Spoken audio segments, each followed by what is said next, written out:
to what our parliamentarians have said. So I first give you the floor, Yankel. To the board. Sure. It's much better speaking from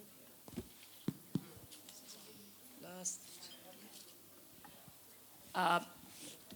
Excellency Ambassador Veena Sikri, honorable members of parliament sitting on the dais, distinguished ladies and gentlemen on the floor, I too have been with SWAN from its very inception and from the very first summit, and except for one or two, I've had the opportunity to participate in all the annual summits of SWAN. And here I am with our Honorable Kesang Chuki from Bhutan, who talks about how SWAN has been a big job that has the majority of the labor, the vision and the hard work of Dr. Veena Sikri is really commendable. And we really appreciate Veenaji's hard work, vision to bring the women of South Asia together, to come out with problems and issues that we all have, common problems and common issues, how we could sit down together and discuss about these, share our experiences, and how we could go back home to help sort out problems with our common solutions. So I would like to congratulate Veenaji for bringing SWAN thus far, and I hope we can also help to contribute that how we can take SWAN forward in the coming years. So we are very happy to be part of this. Now coming to the forum where most of the honorable people sitting on the dais are members of parliament, and I, having been a member of parliament and also a minister at the cabinet level, I have some experiences, and here it is very easy to give advices. But at the ground, when we are coming to the implementation level, it has not been very easy.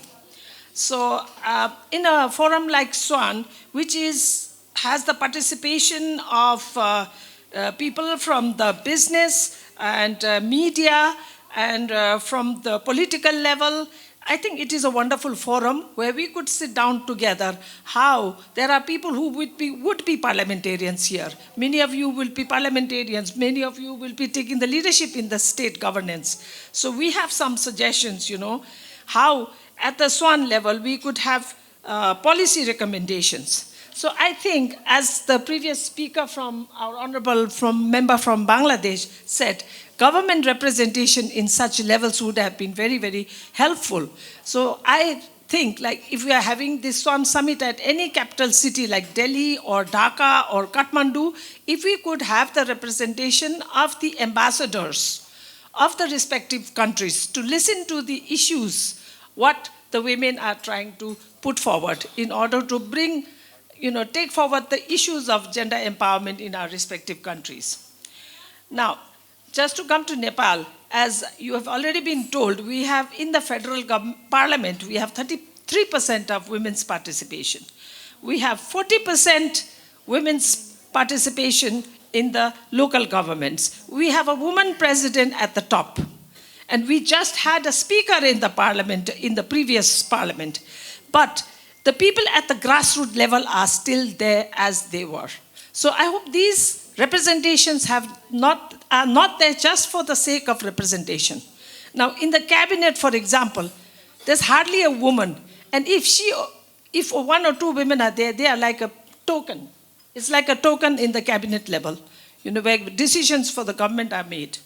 So I think we have to work over there too.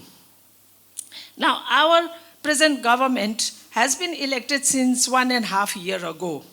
Many laws and bylaws have to be made. So we would, I'm sure in the other countries too, there are parliaments that have been recently formed or that have been formed for the last 1.5 or 2 years. There are laws and specific laws that could be made which are friendly to the gender development issue. And now we have members of special commissions from Nepal government sitting here too. We have the Information Commission sitting there, and we have from the Human Rights Commission.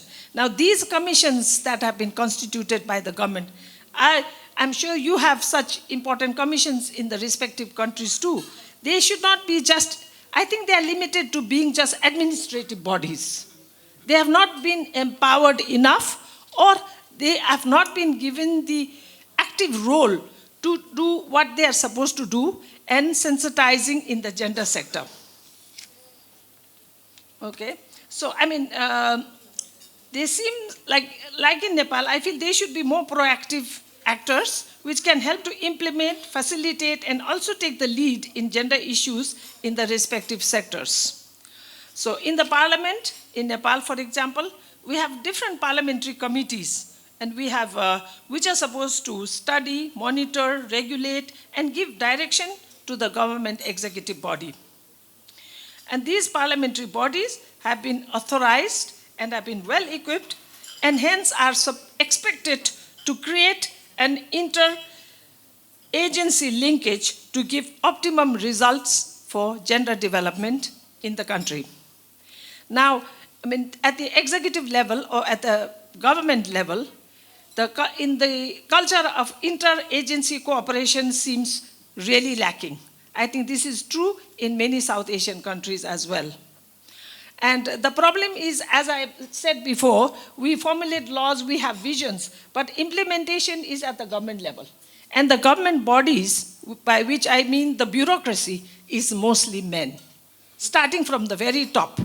You know, the cabinet is formed of a very scarce number of women, which is like a token. And the government bodies, headed by the secretary of each ministry, is mostly men. Especially in the government, the secretaries are mostly men. The joint secretaries, they are mostly men. Of course, there's a lot of improvement happening in Nepal, but still, this is not happening to the amount that we expect. So ultimately, until and unless the mindset, the social structure is not ready to accept a gender society, the role of parliamentarians is still going to be ineffective and unaccounted for the development of women, which makes up more than 50% in most of our countries. So we need to take, for example, in Nepal, we have a women's commission formulated, but we still do not have a person to lead the women's commission yet, in spite of the government having been there for 1.5 years. We do not have a leader of the Mahila Ayog, or the Women's Commission, which has a big role to play for gender development in the country. And this is because of political reasons. In a forum like SWAN, in future, again, I would like to request Veena-ji and the rest of our people who have been actively involved with SWAN, how we could build laws, we could form lobbying policy issues that we could forward to our respective countries, and which would help to minimize issues that are related to gender at the legislative and at the executive level. I think saying so, I would like to thank Veena-ji for giving me a forum to say a few words. Thank you very much. Thank you. Thank you, Yankila-ji. I think that you've made some very valuable suggestions. Actually, what you said and what Salima-ji said about the bureaucrats, this is a very important point. So what our effort in SWAN has been always is to create a united policy, like on what we're doing on women in media, based on actual baseline surveys and research, and then come up with advocacy strategies and policy recommendations, which we will give all together to our respective bureaucracies. And that is the important point, that it is the view of the women of South Asia, that whether it is women in media or women in tourism or skills development, what it is we're doing, we're saying with the group's strength behind it, and also based on individual project work that we have done. So this is what we like to do. May I now give the floor to Honorable Dashu Dori-Choudhury, and request you to say a few words. Thank you, Madam Chairperson. I think it has been a very fruitful presentation, discussion over the two days.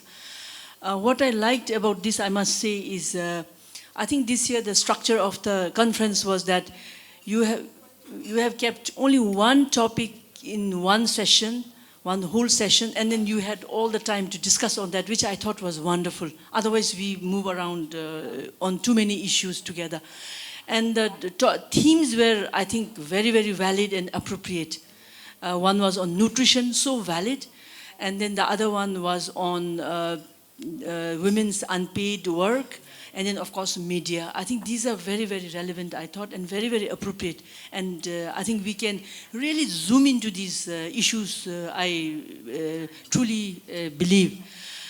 With regard to this SWAN, I think SWAN has, in 10 years' time, I think it has made the very difficult times have been passed. I think we have made a progress of instituting a group which is multi-sectoral, multi-diversity from different countries. This is a very difficult part. I think that difficult coming together has been very, very successful. Sustaining it, and not only sustaining it, and today in the 10th conference, what I see is honorable parliaments joining it. I thought that was wonderful, because we have to connect the civil society, the private sector, the academia. It has to connect with the government, and I think the bridging gap, the bridge has been the honorable parliament that are represented here today, and I think this is a very, very good move and a very big step, I think. Now, from here on going forward, a lot of issues are being raised, very important issues that pertain to the 9 countries that represent this group. Now, and the theme of this one is we are saying wisdom, unity, dignity, and then we are talking about united voice on important issues. So one of the recommendations that I want to put forth is how do we present this united voice into national government, for example, national government or other regional bodies or at international forum. I thought we have to think of something, ways and means, how this united voice that we have deliberated on important issues be tabled and be able to present it to national, regional, international forums, saying that this is the outcome of the SWAN's effort. So in that connection now, of course, media is going to play a great role in educating and creating awareness. Then I was also thinking, is it possible to have an annual report, maybe annual publication or half-yearly publication that can, tell the stories of different countries. That is saying, okay, this is a SWAN publication, and then we can distribute it. So this is a kind of recommendation that I'm making, so that SWAN is visible not only within ourselves, but at the national level with the national government, at the international level, and at the regional bodies level, that we are seen. SWAN is seen as a force, as a group that is working towards addressing these very, very important gender issues. So this is something that I thought would be important. And then the other thing we are talking about is empowering women. And then I think just a while ago, honorable member from Bangladesh showed different faces of women. And it's very true. We have women at all levels. Some are successful women. And are we celebrating it? As we were saying, we are not celebrating the successful women. So we need to celebrate those successful women.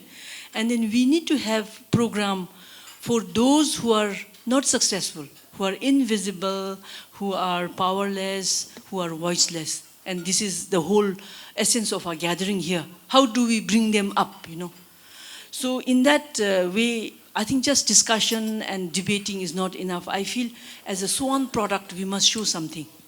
Can we do something collectively to say that, okay, this is the SWAN effort, this is what is being done, and this is our program, this is our output, something empowering. And something along that line, a roadmap was already drawn, I believe, and ecotourism. In ecotourism, for example, was already drawn, and then I think everybody is moving on green path. Everybody wants to do sustainability, green. So I thought this ecotourism is something that touches the grassroots. So when we are talking about ecotourism, we are talking about the existing homes that are being converted and that can fetch revenue. And then we are talking about local cuisine, what is prepared food. And we are talking about local people being engaged, giving services to the visitors. So this really touches the local people. So my suggestion would be, can we revive that? So that is one. And then The other one is empowering women is again giving them skills development, capacity to be empowered themselves, to be able to earn their own living. So once you are economically independent, then you can also fight back with whatever social ills are there. You can fight back if you are economically independent. If you are economically dependent, it's a natural thing, you know, that then you have to depend on somebody. Then you cannot hold your head high. You have to bow your head. So I believe that economic empowerment is very important. So can we have something along that, empowering women, so that, and I know many of our great women leaders here, you are in your own way doing a lot of things to empower women. And can we enhance them? Can we expand them? Can we put them together? Can we work jointly, pull our resources and strength and expertise together so that it become a very viable and a very good project of SWAN, so that SWAN can fly high and deep. So these are some of my thoughts that I had going forward, that we should have something. And we may talk, but our voice must be heard somewhere. And then we should be able to present it as, yes, this is what the SWAN is doing. So with this, I want to thank you very much. It was so wonderful to be here and interact with the great women friends here. It was very wonderful, and I really want to thank Vinaji for your leadership very much. Thank you. Thank you. Thank you very much. Thank you, Dr. Dorjichoudhury. I think you've made some very valuable points. I think what you said about the annual publication, actually we do put out an annual report. It's on the website, swaninterface.net. It's a fairly active website, and all the reports of the various conferences, including the very first one, are all there, and also the reports of individual meetings that we've had on media and other subjects. But still, I must say that we did have a very active Twitter and Facebook when Kesari ji was, when she was with our media group, but then ever since, of course, she's gone to Parliament, become a member of the upper house, so obviously it's too much of, she's too busy and too involved in other things. But still, I think we are going to discuss how to revive the Twitter and the Facebook, because people want to know. And I think this suggestion that Dasho made just now about involving SWAN in individual successes. So like if you have individual activities you're doing, like Shaheen has Manushya Janma Foundation, for example, would you like to involve some other South Asian countries in some of your activities? Whatever it may be, some little aspect, whatever you're doing, maybe on development and so on. If you'd like to involve one or two SWAN members, find a way of doing it. So SWAN gets a little access, and people get to know more about SWAN through the individual countries. Like you have a women's organization, Rokia has a women's organization. So if these groups can involve in some of their activities, maybe so many people won't be able to come, maybe sometimes more will come, depending on the financing, depending on how many can come on their own. But still, it'll be good. This will also keep the SWAN members involved about what is happening in individual countries and with individual members, and that can certainly be a very valuable idea. So Manu, I think you had a question, but may I just say that we can start our brainstorming now, and then we can ask, or would you like to say something right now? Brainstorming. Sorry? You'll say it later. Okay, all right. Thank you. Thank you very much. Okay, so with this, I think we are going to move to the second part of our valedictory, which is the, we're going to listen to Bandana Rana and Rokia, and then do our brainstorming. So this is going to be a very important part. So we're going to discuss what we're going to do going ahead and how we're going to involve all our members. I once again thank our very distinguished, thank Her Excellency Shahzada Sharif and Honorable Members of Parliament for coming and being here and giving us your valuable thoughts, and our former members of Parliament, Yankila Sharpa and Dasha Dorjichoudhury. Thank you very much. Give them a big hand. Yes, a big photo. Photo session. Come. Thank you. Oh, sorry, one more, please. Yeah, no, I'm going to take the boards and get your board. No, I have that. There are photographer on. ये उठा लो सब, ये उठा लो, ये तीन उठा लो. May I invite Bandana Rana and Rokia, please to come to the stage. ये भी उठा लो, ये भी ले लो. ये mic, come Bandana. And may I very quickly ask Bandana to come on. Let's please settle down. Please, everybody settle down. Come on. This is the last, and it's a brainstorming, so everybody has to be part of it. Come. Let me pick up all these cups. There are chai. No. But we had a good exchange, no? Very good. Very good, no? I mean, getting the parliament. I thought that would be an excellent. Okay, so please settle down, everybody. Please settle down. Please settle down. Sonalji, please stay with us. Please stay with us. This table is for you. Zulekha and everyone. Usha ji, Sonalji, is table pe. Is table pe, हाँ. Come, please. Please do sit down. And now I would just request to have this is the end of the valedictory. So I would request first Vandana Rana ji, whom you all know is very involved, not only through the UN. It's the only person from South Asia represented on the UN CEDAW committee, which is the Committee for the Elimination of Discrimination Against Women. And she's the vice chairperson of the committee, which is a great honor. And maybe soon she'll be the chairperson as well. And she also has her own group, Sathi. And then Rokia, as you know, from Bangladesh, is of course very valuable and long-standing member of SWAN and very active in everything that she's done, from entrepreneurship to women's issues and everything. So Bandana ji, you have the floor.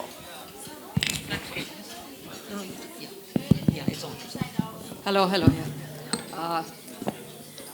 My very respected... please sit down. Please, everybody settle down. Please, everybody May I have settle your down. attention, please? I know the patience is running out. But no, we must. This is the last session, and I think we are discussing and brainstorming on the way please. Forward. Mano, where are you? Mano, please come in front because you have to say a few, you have a query. So we really need your attention for the way forward. Please come in front and sit down. Come on. All right. Can we begin? Yes. All right. First of all, I would like to acknowledge our Ambassador Veena Sikri, who has single-handedly led this, conducted this, hosted this, orchestrated this. I don't know what not. This is an impossible task for one person to do it. To have this powerful gathering over here. Look at the diverse, powerful people of position in this room. It is, unimaginable that you can get all these people for this 2 days conference. So I would really like to acknowledge her and for inviting me and giving me the opportunity to be a part of this very powerful meeting. May I also acknowledge the presence of respected Dr. Qureshi and the gentlemen who are here. The reason I'm mentioning his presence here is a person of his caliber, a gentleman, to be here on a South Asia Women's Network meeting throughout the day speaks a lot of volume. We need men like him and all the men in the room. Really, they need a lot of acknowledgement and clapping, I think, gratitude, because we need to work with, from the day you begun, we had touched on engaging men and boys and how important it is to work with men and boys. So that's one way of working forward. That's what I think. Now, let me start off, because you did tell me I have some UN affiliations. And I know, with all of us, there are some sort of skepticism about UN. Oh, UN, the normative policies, it doesn't work on the ground. There it is in the New York.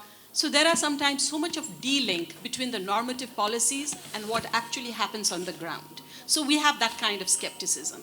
But in spite of the skepticism, if we all assess the UN mandate on gender equality and women's empowerment, you will know that if it were not for the UN mandate on gender equality and women's empowerment, we would not have made even the progress that we are talking about. Let me just give you an example of Nepal. If it were not for the UN Beijing Platform for Action, the vibrant women's movement that we see in Nepal would not have been there. The framework is a guidance for women's movement to take it forward. If it were not for the CEDAW mechanism, which, the Beijing is what you need to do for gender equality and women's empowerment. But what really binds it together is the legislative mechanism, CEDAW. I saw only 1 or 2 speakers mention CEDAW and the Beijing, I think, one person, throughout these 2-day conferences. But what we need to remember is how does this UN mechanism actually, because a network like SWAN, let me be very honest, let us not be too ambitious, cannot do everything, cannot do much, cannot really implement projects. What it can really do with the kind of people that are gathered here is strengthen policy advocacy. And for strengthening policy advocacy, you need to have link yourself with UN mechanisms. So I was coming back to Nepal. In Nepal, if it were not for the CEDAW concluding observations, we would not have the domestic violence law passed. If it were not for the CEDAW mechanisms and the Beijing Platform for Action, our very recent constitution, 2015, would not have been so engendered. And to give you the recent example, in 2018, October, Nepal reported to the CEDAW committee. Just 4 months, not even 4, 3 months before it reported, it passed the legislation on harmful traditional practices, which is called chaupadi. You know, that isolation during menstruation, which is a horrible traditional practice that we have and which make women very vulnerable to sexual exploitation, attacks from wild animals. So this was, now the reason is because in the last CEDAW concluding observation, the CEDAW committee had suggested to Nepal that it should pass a law on chaupadi. And just before its next reporting, 2 months ahead, it had been working, but civil society had strengthened policy advocacy, but it passed just before it because it had to report. So you see, it does play a certain role. It has these mechanisms. If it were not for UN mechanisms, we wouldn't be moving so much ahead. We would be working in different lines. So in spite of the skepticisms, I must say that the UN mechanisms does play a role on how we strengthen our regional advocacy. Now, next year, 2020, most of you may know, is a very important year. Why? Because the UN has several reviews. One, the Beijing that we are talking about, Beijing, which was the Beijing Fourth World Conference, which was held in Beijing in 1995. Can you tell me how many of you were in 1995 in Beijing? Wow, quite a lot, yes, and including me. So you will know the importance. For me, actually, my advocacy was born then. You know, you say the seed was sown, sort of my advocacy. So the Beijing, next year, 2020, is the Beijing plus 25. It's 25 years of Beijing.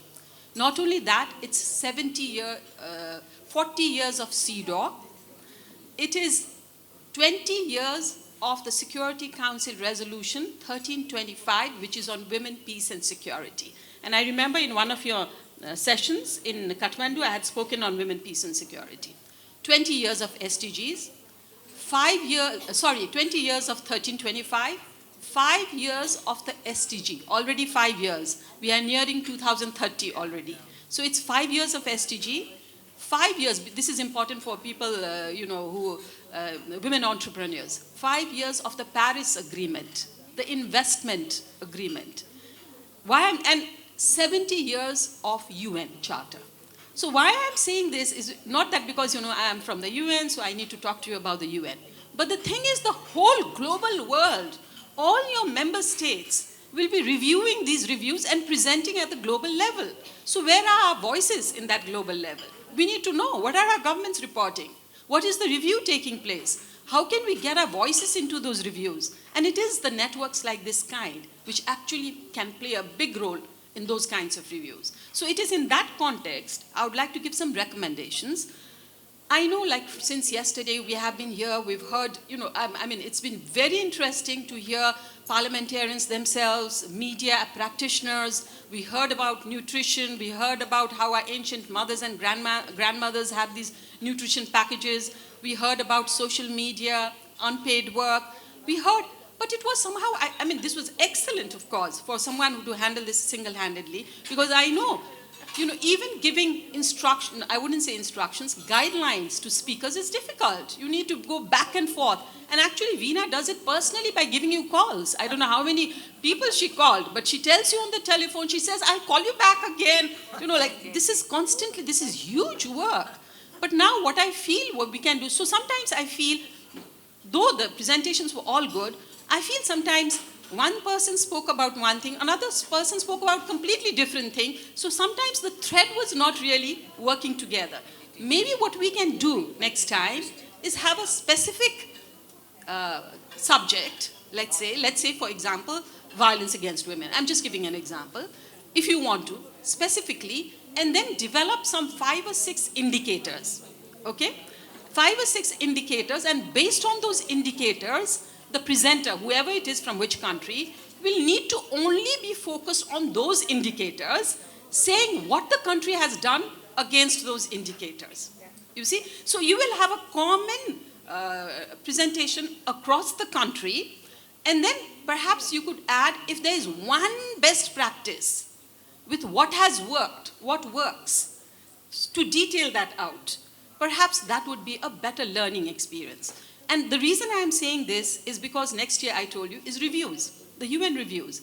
This would also, if for example, now we had done some indicators on reviewing some of the SDG indicators on Goal 5, perhaps we would have had a regional paper saying, like, whatever countries we are here, we would have 7 countries have report against the indicators that we have identified, and you would already have a document that you could spread out throughout these global reviews, and also would be a document already published for SWAN, which I could use in my UN reviews. Someone would go for Beijing plus 25, SDG 25, and the SWAN would have a visibility and also a very powerful document.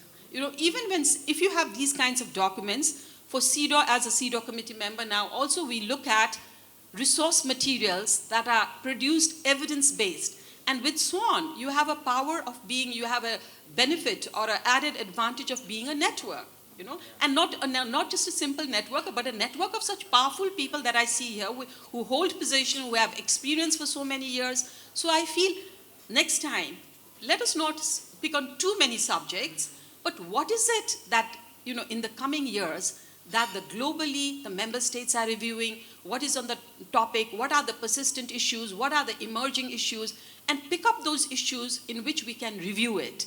And then, like I said, develop 5 indicators and tell all presenters, rather than presenting the whole statistics of the country, just to have statistics on those 5 indicators. That way you will be able to compare also.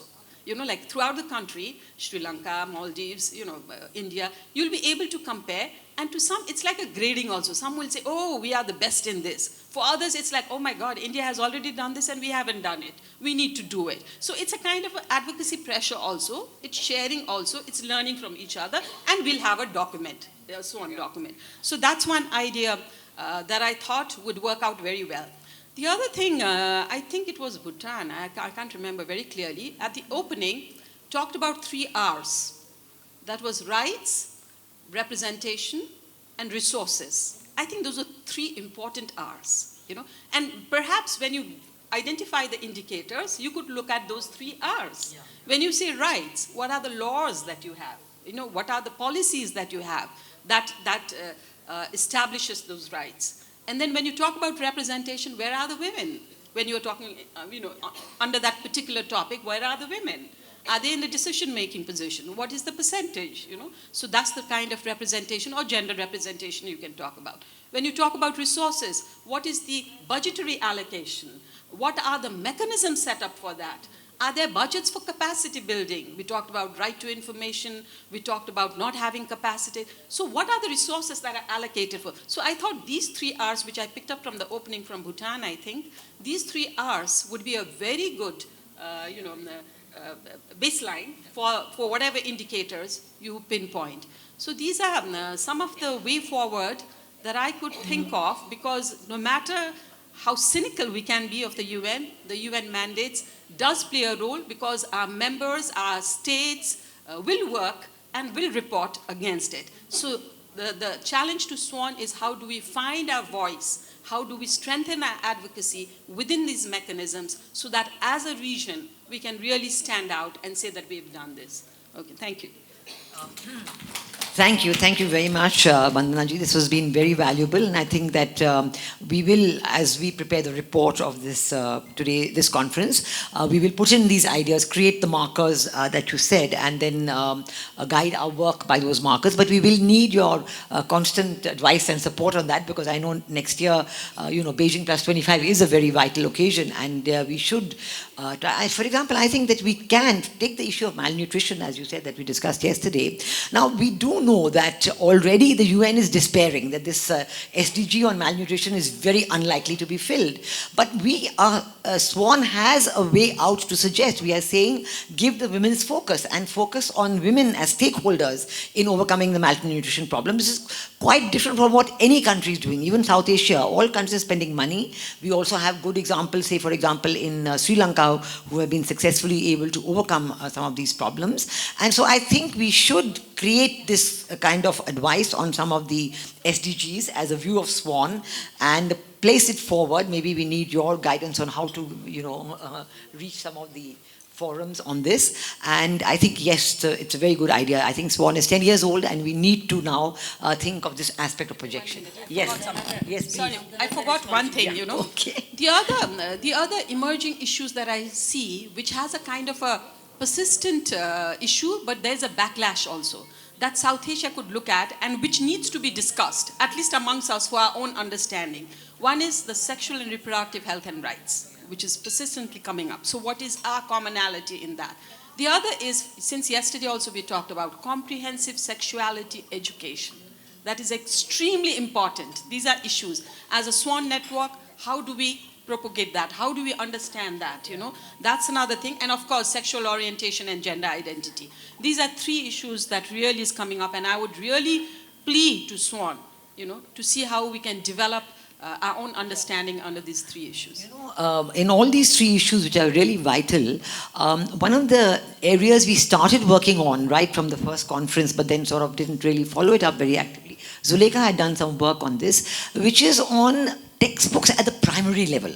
How do you get, what do you suggest for getting respect for women, respect for sisters, and sex education right from the primary level, in a very general way. Of course, you're not going to deal with, intensive aspects of it right from the primary level, but, creating simple texts that we could suggest for inclusion in national textbooks, and also the use of examples, in mathematical examples, the women are always showing either cutting vegetables or doing, wrong things, the boys are outside playing cricket, and so it's a mindset that's created through those examples. So this, in every aspect, this aspect of education and primary level orientation for children to grow up with the correct mindset, I think this is very valuable. Thank you for that too. Rokia, would you like to add something on that? Yeah.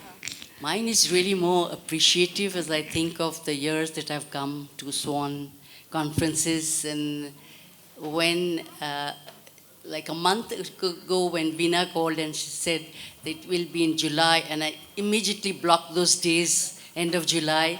I did not keep, I rescheduled all my appointments and I didn't keep anything.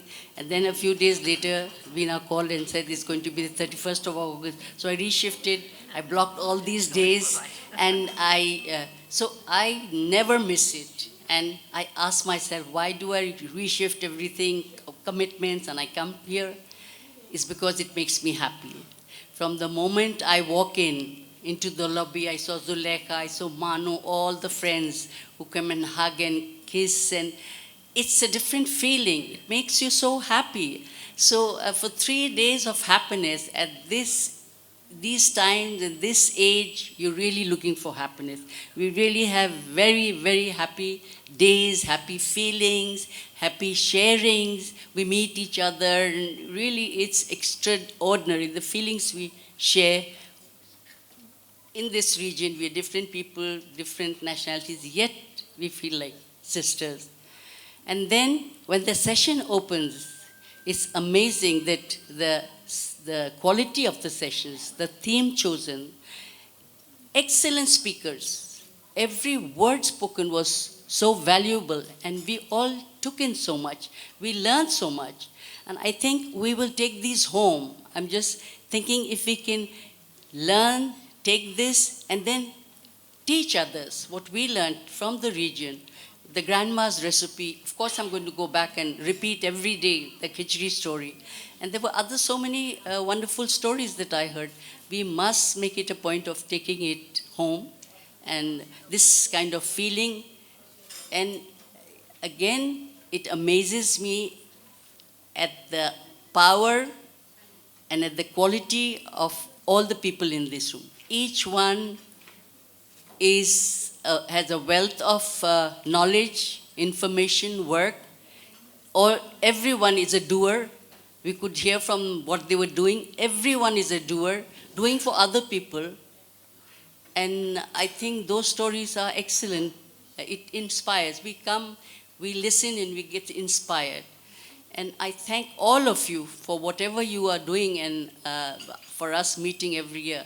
But I think I give the biggest thanks to Veena, Ambassador Veena. I don't know how she does it. In school, we used to read about the Greek goddess who carried the world on his shoulders. So she seems someone like that, carrying the world on her shoulders and doing wonderful work. As I said, the deliberations were so good, and I'm going to take these home. And if I can just share, this lady, the Honorable Minister from India said that women are, there's so many deprived, very poor women. And I'm on the board of BRAC, and BRAC has developed a model where they are touching the light, reaching out to the extreme poor. And as we heard earlier, we live in a very unfair world. Unfair, there's so many people who throw away food, and that there's so many million who don't have food. So in this world, extreme poverty, we know that poverty is measured as $2 per day. But no, this extreme poverty is 85 cents a day. They have one meal, they don't have another meal. So BRAC moved in to these women, and the model was they calculated if they gave a cow, through that cow, that woman could start building her income. And it's not a grant, it's not a free cow. They slowly, as they earn, they repay loans in very, very small amounts. And because of the success of this story, of this model, the World Bank has taken it and implemented it in 13 countries in Africa and South America, just because it has been so. I went to visit one. It's Chor in Rangpur, and I saw the women there. So the women were all sitting, and they had cows. And this one woman said that she had a cow, and then she sold the cow, and then she bought 2 cows. And when I was speaking to her, she had 4 cows. So she thought she was quite rich. And then I asked her, "Are you happy?" And she said, "Why shouldn't I be happy? I have everything." So, this is the measurement of happiness. She had 4 cows and she was happy.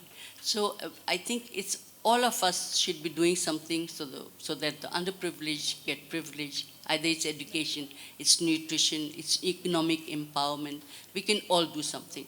And I thank all of you, and I especially thank my friend Veena for the great work she does, and I hope to see all of you again, more powerful, with more stories, and in the next 10 years, we move forward again. I'm really excited. Thank you. Thank you, Rokia, for your lovely thoughts. I must tell you, I think first let's have a lot of feedback from the audience, and then I'll tell you what we can do together. So Manu, would you like to say a few words? Would you like to come on the stage? Yes, please do.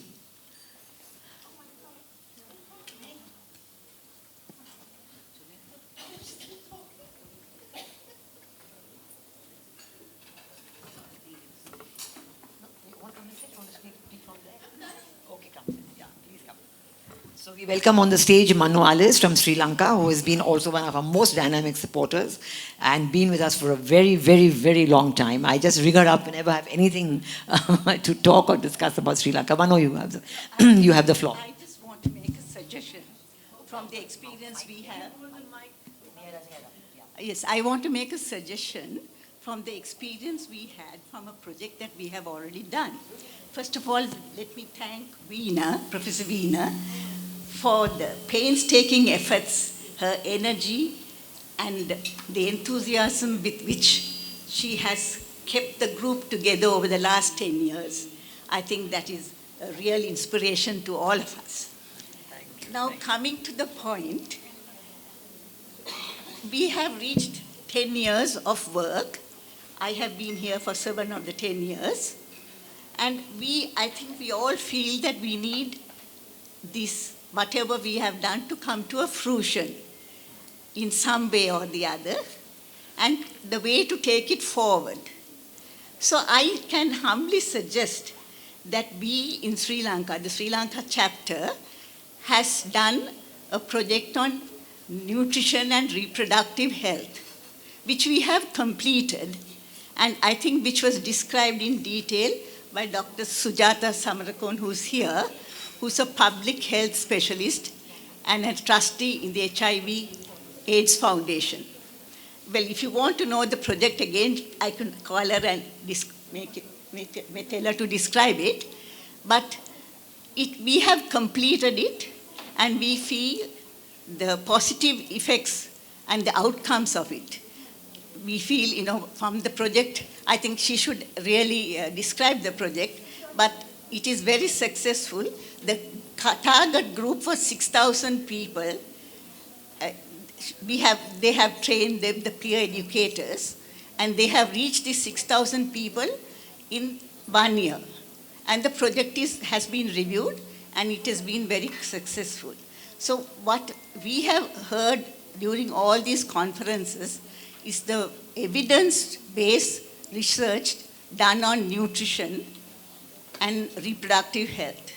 So why don't we plug this information into this same product? Whether it's family planning, maternal health, child care, undernutrition, menstrual cycle issues, and so on. Plug all this evidence-based research into this project and make it a SWAN project for the other countries to replicate, to roll it over. I know this is my suggestion. I don't know how we can do it, but we should do it, because otherwise the project that we have done in Sri Lanka will remain in Sri Lanka. It will remain in Sri Lanka. Okay. No, you keep. Thank you, Mano. It's a very, very important project suggestion you've made, and I think the way we should do it is that let's begin by putting up the report of the project on the website of SWAN. So that's the first thing we'll do. So we'll put it on the website of SWAN. Then I can invite comments from other people how it is relevant to their countries. I mean, for example, Shaheen does a lot of work at the level in Bangladesh and so many other areas. And then we will create a SWAN project out of it, because we will then be able to actually formulate a project and then look for funding. So definitely, I think the very first thing is to put it on the website and describe it in detail. And actually, I will talk to Dr. Sujata and get some more suggestions, and she can maybe add a paragraph or two on, looking ahead and how to carry it forward, and then we will take it from there. So that is a very valuable suggestion to make use of what has been done. Now I have three speakers: Shaheen and Najiba and Mehbooba. So Shaheen first, then Najiba, then Mehbooba. Here you are. Sorry? Usha. Yes, but after Shaheen, please, just 1 minute. After Shaheen, Najiba and Mehbooba, then Usha next. All right. Okay, got it. Thank you. I'll just start by what Roki Appa said about feeling happy. Actually, it is a wonderful, happy feeling to be among all of us. The hugs and the embrace and the kisses are just too good, and we wait all year to do this. And of course, what should I say, inspiration here is Veena always, and the frantic calls she makes to me in every few months. But I wanted to very, very quickly, I wanted to say, Bandana, your suggestion to review progress on what we have done. I think for the SDG, we have a specific goal on gender, which is goal 5. So if SWAN, as collectively we pick up some of the targets in that goal and see what has been the progress. It could be violence against, prevention of violence against women. It could be, different, financial, kind of empowerment of women, political empowerment, whatever we can decide that's a great idea. In each of our countries, in Bangladesh definitely, we have a citizens platform for the SDG, and we could link up into that from within our own countries and then bring it together collectively at SWAN to see what are the, what is happening there and what. I think about the next meeting that we have, we should start planning from now. Maybe have a planning group, maybe a core group of planners, or in each country we have a small core group where we do the planning and bring the planning together, so that in the next one, whatever we have achieved or said this year, we can see progress this whole year, and everybody has to take some responsibility to do, their own little bit to contribute to that. I just have a few of that, and of course, as you know, when we are talking about grassroots women, their empowerment, changing of mindset, respecting women, I would like to again bring up the issue that we talked about yesterday of women's unpaid work, because in each of our countries we have done a little bit of work on this whole issue of unpaid work and how we could have it, do advocacy and have it formally recognized. Thank you. Thank you very much, Shine. I think very valuable suggestions. I think as I said yesterday, we do want to have an advisory board for SWAN, and I requested that every country can suggest who would be there. And in fact, we can have a meeting right now. We want to have a meeting right now, just like we want to have a meeting for the advisory board for the Women in Media project. So that is something definitely we want to do. Planning for the next meeting, most definitely. And women's unpaid work, we have to formulate a project because it has to be there. We will work with you. You and I will work and do that. Okay, Najeeba ji, when I give you the floor. Thank you, Veena ji and all the team for making this opportunity to come together and discuss issues which is very related to our life. We heard you, please hear us. Please listen to what is going on. Please, this is a very important aspect of our discussions. I request you to stop talking among yourself. I think a few years back, we sat together in Maldives and we decided about something very fundamental, which was the issue of women in media in the region. From that decision, this is a few years gone, and now we have the gender-based guideline. We have the comprehensive information about the woman situation, woman in media situation in the region, and a lot of other things and a lot of opportunities to discuss and know what happened in which country of the region, which is very good. My suggestion is that we have this opportunity every year, or at least every 2 years, but we use it very, very less. Because a lot of opportunities, as our friends before said, a lot of opportunities in different countries is ongoing, which the other country is not aware at all. A lot of opportunities is there for shared works, shared business, and many other things, but still we didn't benefit from that. I suggest every year when we sit together, we think about innovation. Or from the other word, we have to add the innovation part in every SWAN conference. What is our next innovation? As we did a few years back in Maldives, and now we have the result. I suggest to have an innovation part in the SWAN members. And one thing more, this is years, the speech that I am hearing, this is repeating. Nothing new. Remember, few years back, I heard the same things. I know the situation is not good change. But we have to see from different angles to the issues.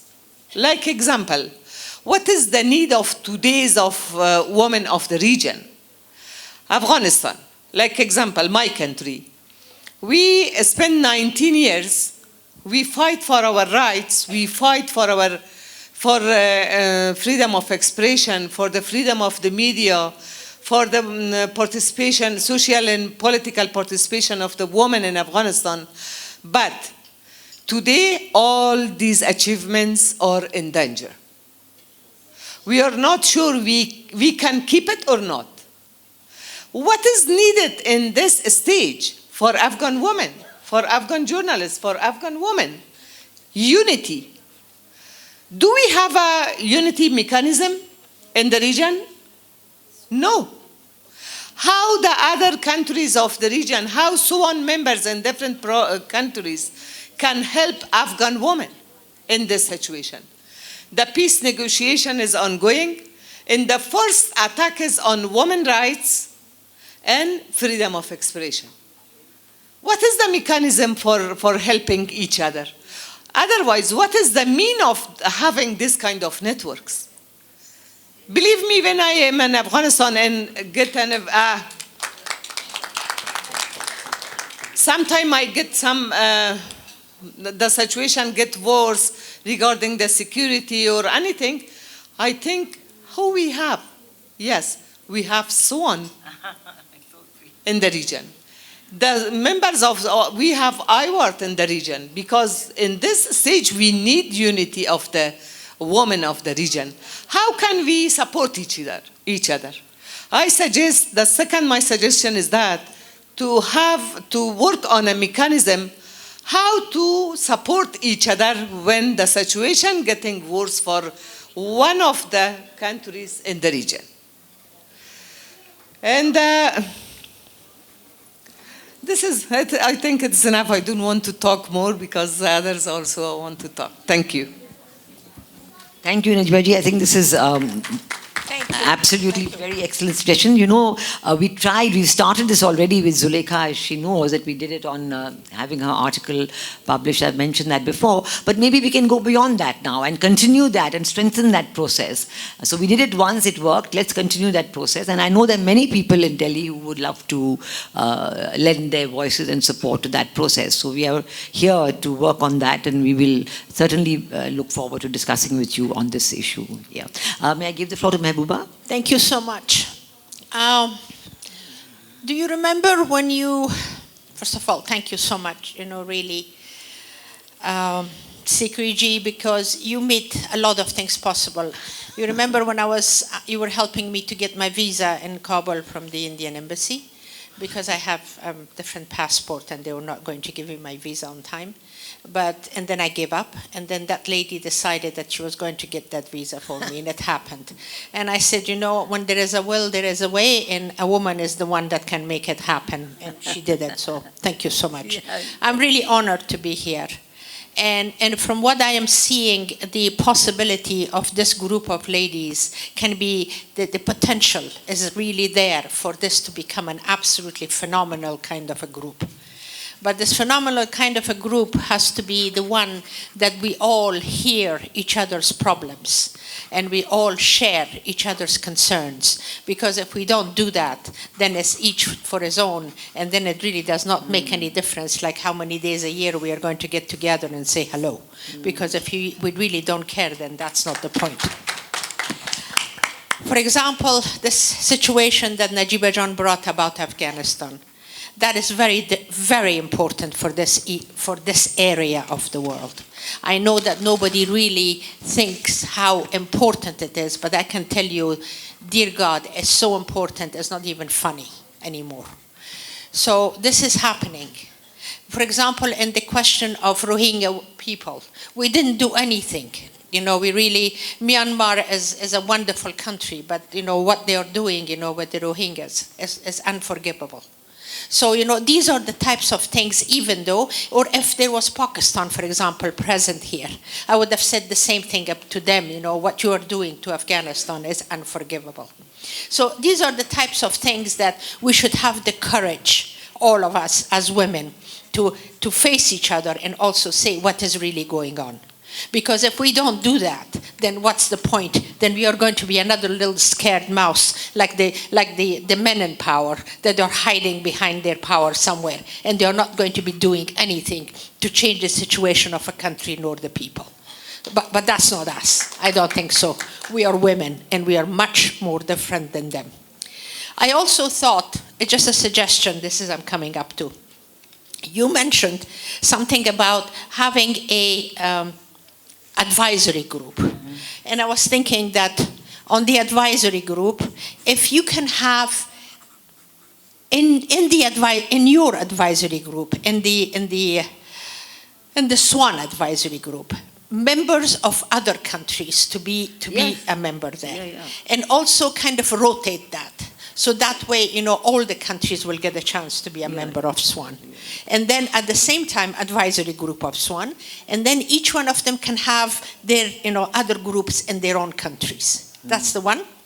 And another one